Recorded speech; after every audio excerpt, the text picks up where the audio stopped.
To conclude their 54th season, the Northeastern Pennsylvania Philharmonic performed a show titled Planets, Moons, and Star Wars. Part of the show included the Moons Choral Suite, a version of the Moons Symphony composed by Amanda Lee Falkenberg.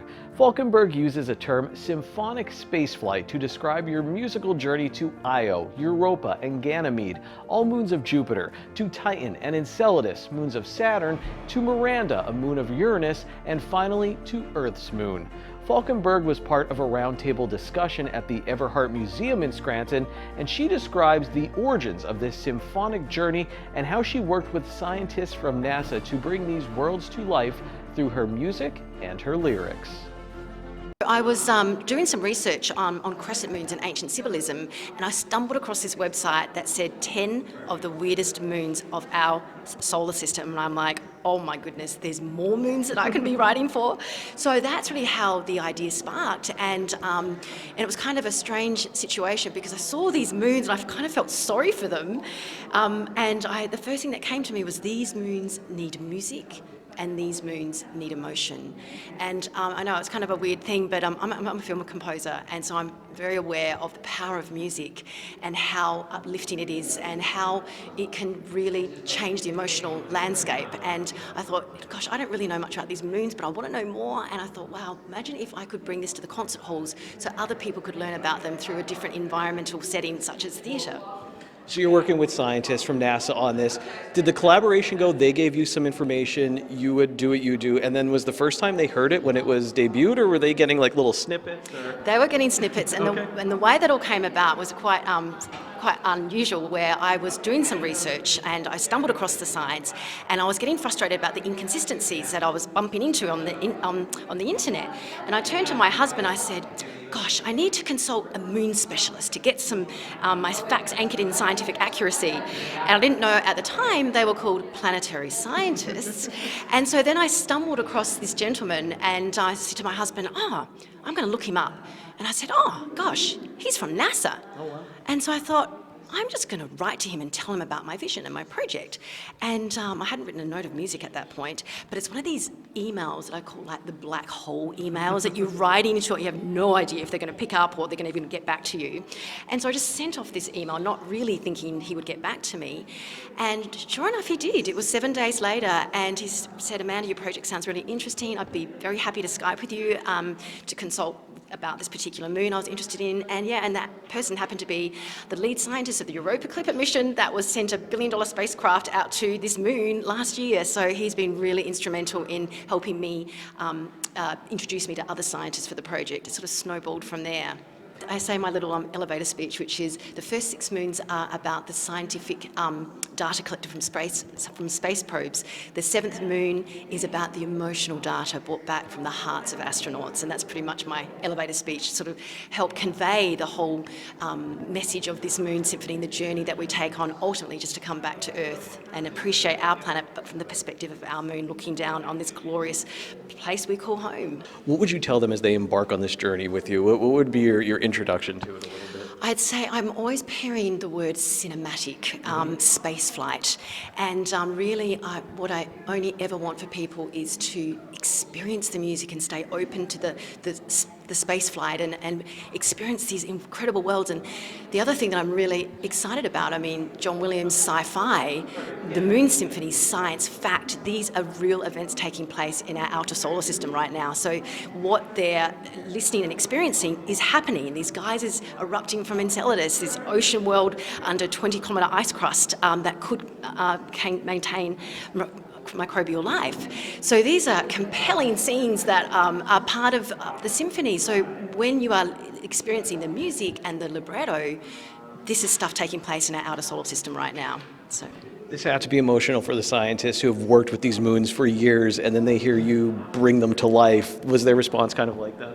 Absolutely. A lot of them flew over for the premiere recording in London back in 2022, and it was very special having them there. And I actually got them to sit in front of the orchestra with me, with the score. And of course, they'd been sending me their scientific papers over the years, and of course, I'm trying to understand a lot of the concepts. But it was kind of fun because there they were, not knowing, seeing this big, intimidating musical score, and I'm like, this is payback time. All the. So we had a lot of fun on this journey. It's just been a virtuous circle of respect, and I'm so grateful.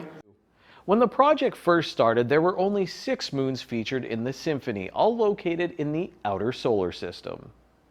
I was composing for this moon Miranda, Moon of Uranus, and it's the actual furthest we could travel in the Moons Symphony. I'm sure everyone knows the astronomical units. So 19.2 roughly astronomical units from the sun. So yeah, we've gone pretty far out in the solar system, and this particular moon, its kind of nickname is the Frankenstein of the solar system. It's a moon that's been through torture basically. So the music's kind of a bit dark and dramatic, and I was composing, as I was composing her music, I remember saying to my husband, I said something like, I can't put my finger on it, but something doesn't feel right about this project. And sort of weeks went by, and I'm composing for this desolate world in the outer realms of the outer solar system, and thrashing around with her music and just feeling so overwhelmed and scared. And this really weird moment happened where I found myself like beaming back to planet Earth, like catching my breath going, oh my God, I had to get out of there. And then I'm like, oh my goodness. And I look up and I found the missing puzzle of my symphony. I said, I need to craft a movement for Earth Moon and tell the story about seeing our planet from this perspective of our moon, and the safety, the haven that provides for us, our home, and the reverence that we have, because there's nothing out in that solar system that's like anything kind to human beings. So how is Falkenberg going to bring us back home? Maybe an astronaut could help her. Well, inspiration struck at a very grounded and human place, the grocery store, while she was flipping through a magazine. At the checkout, and I remember just picking up, and I opened the book, and there was Earthrise, and it was Ron Garan. And I turned upon, I'm like, that's my 7th movement right there. And I hadn't even started composing at this point, so I bought the book, of course, the magazine. And so I'm still trying to find an astronaut. An astronaut did come along to help bring the symphony all together, and we'll learn more about that in our next segment.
After traveling around the solar system in 6 movements with the Moons Symphony, how did composer Amanda Lee Falkenberg find her way home?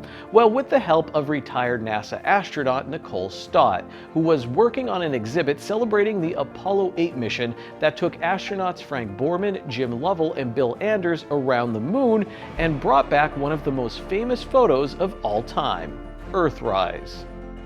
Amanda had started working on some music, and we got introduced at about the time of the 50th anniversary of Apollo 8 and the whole Earthrise, moment.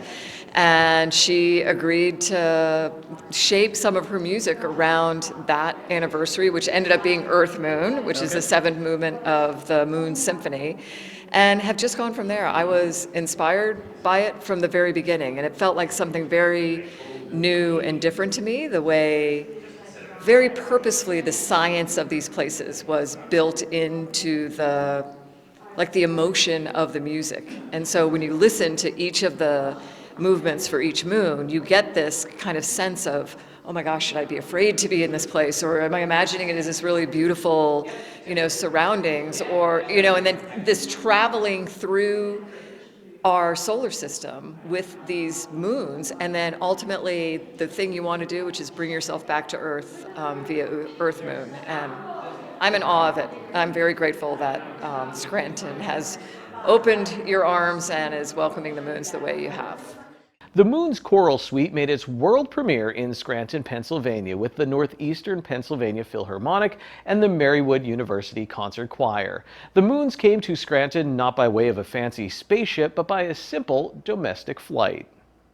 A friend of mine's mom passed away, and they were from Scranton. And so I'm on a plane coming to Scranton for the funeral, and I'm sitting, next to this really nice woman on the plane. And what I learned afterwards, this was Melise, the conductor for the orchestra, not knowing, really not knowing, and she, and after the fact, she told the story today at the theater. She's like, yeah, I was so hopeful. She's like, I had all this work to do, and we already knew it was going to be a bumpy flight. And she's like, I hope I'm not sitting next to somebody who's going to be bothered by the turbulence and need my help or any of that stuff, which I didn't. But she was so grateful she didn't have to tend to me on the airplane. But we chatted a little bit, before landing and stuff, and I had noticed that she had some scores that she's looking through and working on and stuff. And so I just said to her, hey, are you a musician? Or she says, oh, I'm a conductor and I work with, here in Scranton and with the orchestra and all this. I'm like, that is so cool. I just got to go. My friend Amanda wrote this really amazing, 7-movement symphony called the Moons, and, you need to go look it up. And I had no idea if she would or not afterwards. I'm like, it really, and I think I even used, I hope I'm not being disparaging in any way, but I even used the planets. I said, if you know Holst planets, that's here, this is the moons, it's here. And she's like, she said she would, but I didn't know. And then ultimately the chasing connection and the review of what's gonna be the space thing, and you guys here, it just, tell me that's not serendipity, where the stars align. So yeah, the moons and stars align, yes. You heard Nicole Stott reference Gustav Holst Planets. That work was featured in the second half of the NEPA Philharmonic show, and the group's executive director, Chasen Goldschmitz, talked with me about the musical Planets and Moons. Do you think music has a way to take something huge like space, the universe, everything, and make it a little more human for us, make us maybe understand it a little bit, or maybe our way of interacting with it a little bit? Absolutely. And that was the genesis behind how each of these composers put together the music that ended up on this program. Amanda Lee Falkenberg, the composer for the Moons, who also came to Scranton for that week of the concert and the related events, talked about how her goal was to take the thrilling excitement of scientific discovery about the moons of our solar system and the data that scientists are able to glean about various moons and what that impacts, how we understand our own worlds and how we understand worlds beyond our solar system as well, and whether there may be life or where there may be life elsewhere in the universe. And so taking that sense of scientific wonder and translating that into artistic wonder in order for the general public to be able to better understand and appreciate the scientific advancements as it relates to astronomy, that was a major goal of the composer Amanda Lee Falkenberg. We know that Gustav Holst, when he was writing the planets almost 100 years ago, that he had a similar fascination with the planets of the solar system. And his interest also mixed in astrology as well as astronomy. So for him, it was very much combining the awe of the astronomy with the emotions that are tied with the astrological connections to the planets themselves. And that's where the sense of emotion comes in. So how do we as humans experience the worlds and space around us? What kind of interpretations can we make about the celestial bodies? And how do we allow that to impact our lives? And so a lot of the music from the planets really stemmed from Gustav Holst's interpretation of how each of the planets impact him as a composer. Camilla Tassi is a projection and video designer who has created a visual presentation to go along with Holst's planets, and she brought her work to Scranton for this performance. When you listen to Holst's composition, he assigns characters to the different planets. So for example, Jupiter is associated with jollity, and it's all these personalities assigned to the planets, and I think that's very human. We assign human characteristics to things, and we respond in a very human way. And you hear that in the music.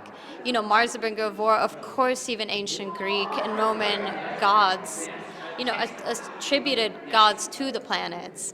And so, for me, it is about the emotional response. And in a way, I'm responding to the composer's emotional response. So we're kind of layering on each other, but I'm interpreting kind of what he's doing. And it's kind of amazing to think, he's a composer. He's not still living today, but I am having an emotional response to his work, and we get to be like united in this sort of like outside of time. We'll wrap up our supersonic symphonic Scranton space journey after this.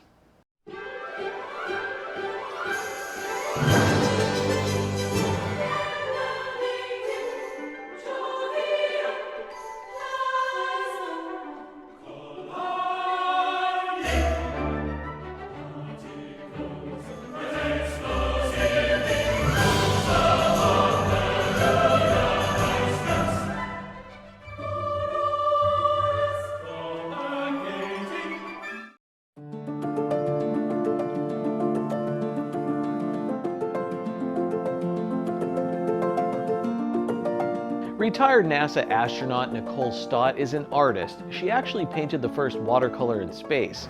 Back on Earth, she founded the Space for Art Foundation that helps inspire children imagine and create a positive future for themselves. Most of my astronaut colleagues have something artsy, music-y going on in their lives. They might not put it out there for everyone, but it's there. We've been doing art in space since the first humans went to space. And I think it's just part of wanting to put the human in whatever we're doing, take our humanity with us. Now, you did the first watercolor in space, if I remember. Was there pressure on that, or were you enjoying the process and being like, whatever I do, this is going to be fun? My artwork, there's no training behind it. It's all experimental. If you look at the wave, which is what I painted while I was on the space station, it has kind of a kindergarten-esque look to it, but I love it. I mean, it absolutely was one of the personal highlights of flying in space, a very human, putting the human in human spaceflight, right? And there was no pressure to it at all. I really enjoyed it. But it's also something I wouldn't have thought to do myself. Yeah, I'm very grateful that Mary Jane Anderson, awesome woman who packs our stuff for flight, encouraged me to bring something I enjoy doing on Earth with me. Stott's website includes this quote from Apollo astronaut and artist Alan Bean. Keep this in mind for the next part of the show. I had a note talk about Alan Bean because I have always been fascinated by him, and I saw they actually have two of his paintings here, and I just stopped dead, and I was like, how beautiful. And you built such onto that legacy, again, of that human element, that why do we send humans, and that seems exactly why. Yeah, I mean, this fourth man to walk on the moon, I think of him as this inspiration, kind of this hero of both space and art. Yeah. And I mean, he very purposefully, when he retired from NASA, he was 100% into the art and sharing the experience he had in space, doing it very creatively with, hammer marks and boot prints and little pieces of thread that had moon dust in them from the patches that he had on his spacesuit. And I was very grateful to meet him and spend time with him in his studio, and felt really like he was a wonderful mentor in that whole, how do you bring art and space together? What's your moment in space you still think about that's still like, you're like, oh man, I missed that, or that was awesome, that's something I take with me always? Yeah, all of it. All of it? Yeah. All of it. When I get asked, it really is like this memory that all of it just kind of wraps up into one big, wonderful memory. Mm-hmm. And of course, for sure, the people you're there with. I mean, like any adventure, any experience, it comes down to kind of the people you're sharing it with. But man, when you can float and fly and just move effortlessly in 3 dimensions, and then end up in a window that's facing towards Earth, and remind yourself that you live on a planet in space and how important it is to be a crewmate, think about that. Like, okay, I'm gonna go back to that place. I need to be, just as good a crewmate there as I am when I'm on my machine in space. How important has the space station been? Sometimes I think it doesn't get the love that it rightfully deserves. We've been in space since the year 2000, just living there, working there. How incredible was it to be there, and how huge is it to our society? I think it is one of those very underappreciated masterpieces, quite honestly, from the engineering of it, best example of living off the grid that you can find. The mission statement for the International Space Station is off the Earth, for the Earth. Everything that's going on there, whether it was the engineering to build it, or the science that's happening, or maybe even more importantly, the international partnerships that were put in place, is ultimately about improving life on Earth. And that's a pretty impressive place to be and things to be doing. And I hope that there will be a legacy for the space station that is associated with the science and the work that was done there. But I think more importantly is this example for how we can, on a very high mission that we've decided what this is, and the rules of engagement for how to play along with 15 different countries, 5 international space agencies, some of whom are not behaving so well together here on Earth, have figured out how to rise above that and peacefully and successfully achieve their mission in space. And that's exactly, what we should be doing as crewmates down here on our planetary spaceship. How cool is the space shuttle? Is it as cool as I think it was? Or? The space shuttle is probably the coolest spaceship that's ever been built. I mean, I was just at Udvar Hazy, the Smithsonian, 2 days ago, and this event that I was at, we were under Discovery. I'm like, oh my gosh, I flew on the last mission of this spaceship, and I look at it just like I did when it was on the runway after we landed on that mission, and I'm like, why are you not still flying? You think about the space shuttle was one of these incredible machines where somehow, even by committee, a committee that wanted it to do everything, fly cargo, fly people, deploy things, build things, all of it, it did it all really beautifully. And that doesn't always happen when you design something by committee, but it was an extraordinary machine. I am hopeful that one day we'll have humans hearing that little chirp on the runway again when they come home from space. I am very grateful to have had the opportunity to fly on the space shuttle. Projection and video artist Camilla Tassi also has some fond memories of the space shuttle. She shares that story and then wraps up our latest local television space mission pretty nicely. Did you have a fascination with space? Were you interested in it? Was it just like a general thing, like everybody's like, oh yeah, the night sky is cool, or has this deepened it, or have you always had an interest in this? I feel that this has definitely deepened it because it brings you kind of directly to work with materials such as NASA imagery, and then with collaborators, that it sort of builds an appreciation. I did, when I moved from Italy to America, we moved to Florida, and so at the time the shuttle missions were still happening, and so I would hear it. I would hear the shuttle come back, the whole house would shake actually. And so I sort of felt, always a closeness to that aspect of it. space seems to bring people together in a special way. Would you agree with that? Have you seen that living in Florida? I don't know if you watched some of the Art of Submission. What happened tonight? A woman got very emotional over the piece. I mean, it seems to bring people together in a very emotional way. It totally brings people together. And I think one of the kind of amazing things, and Nicole touched on this, is that it makes us forget how different we are from each other and where we come from. You know, even here, you just had 3 women from 3 different countries that are brought together by art about space. And so how cool is that? And that's sort of, I think those kinds of things are really important because they bring us back to the roots and sort of also who we are as humans, in a way that just everyday life can keep us so kind of pin focused on the little things, you know? Thank you all for watching. Please listen to Amanda Lee Falkenberg's The Moons Symphony wherever you stream music. Check out astronaut Nicole Stott's website and read her book. Maybe we can do a book club, who knows? Visit CamillaTassy.com to learn more about her, and absolutely positively look up the Northeastern Pennsylvania Philharmonic and catch one of their upcoming performances. Until next time, my friends, take it easy.